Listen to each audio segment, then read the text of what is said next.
안녕하세요. 청소년 매일 성경 묵상을 돕는 묵상 코치입니다. 함께 읽고 나눌 말씀은 스가랴 14장 1절에서 11절까지 말씀입니다. 여러분 혹시 삶 속에서 세상이 무너지는 것 같은 순간을 경험해 본 적이 있나요? 시험에 망쳤을 때, 친구와 오해가 생겨 멀어졌을 때, 혹은 부모님과 크게 다투었을 때처럼 말입니다.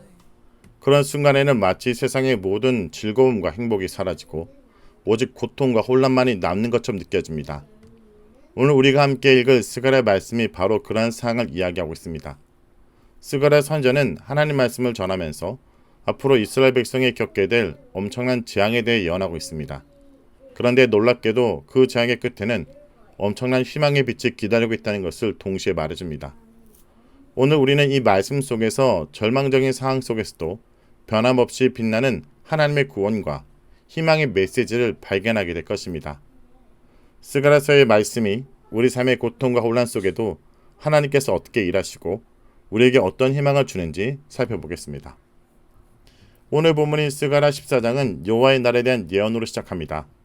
이 여호와의 날은 성경에서 자주 등장하는 개념인데 보통 하나님께서 죄악을 심판하시고 의로운 자들을 구원하시는 날을 의미합니다.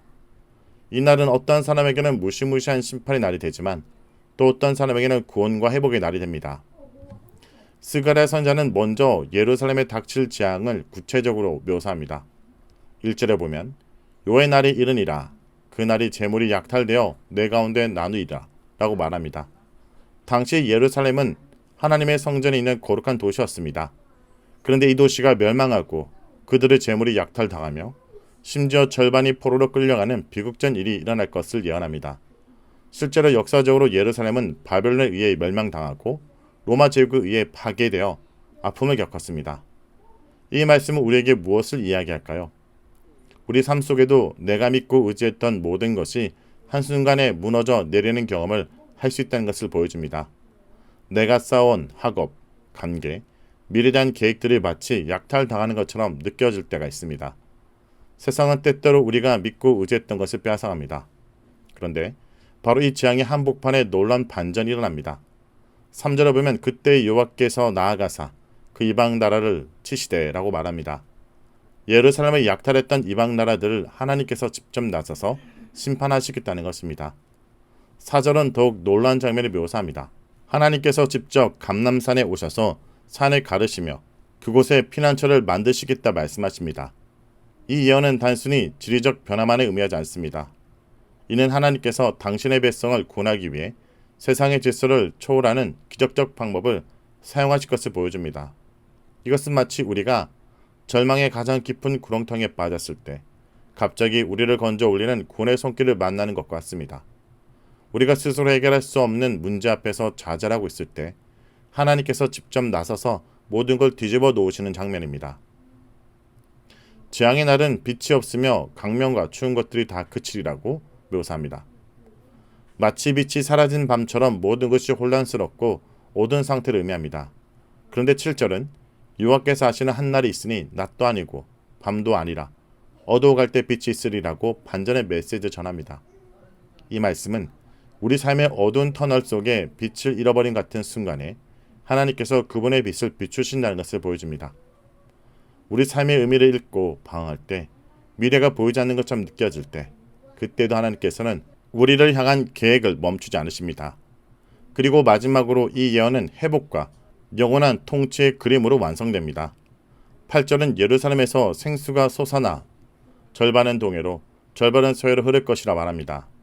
이 생수는 단순히 물을 의미하는 것이 아니라 영적인 생명과 회복을 상징합니다.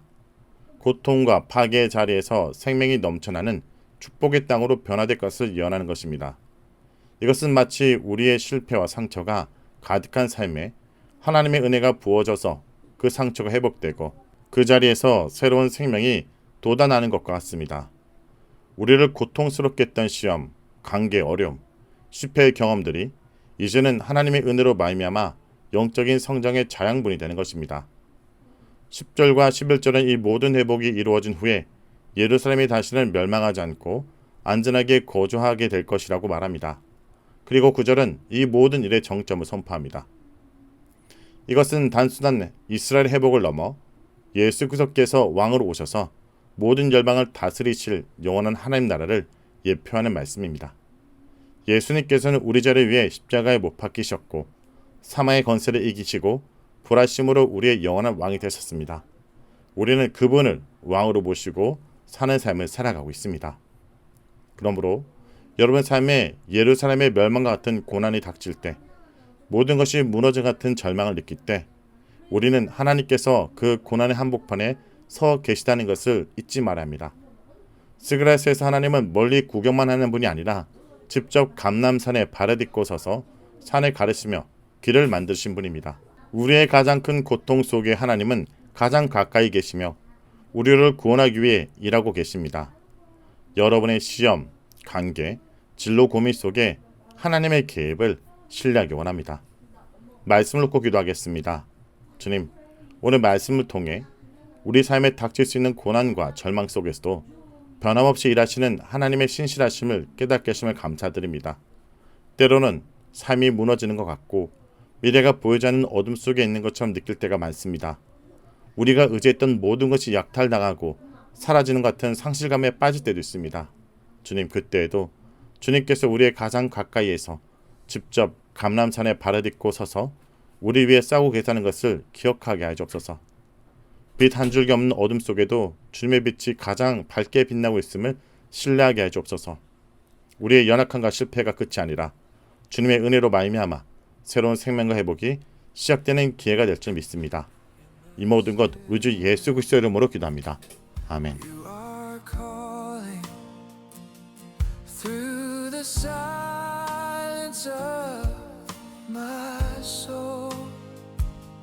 You have seen my heart go wandering, yet your mercy makes me whole. Return to me, says the Lord of grace, with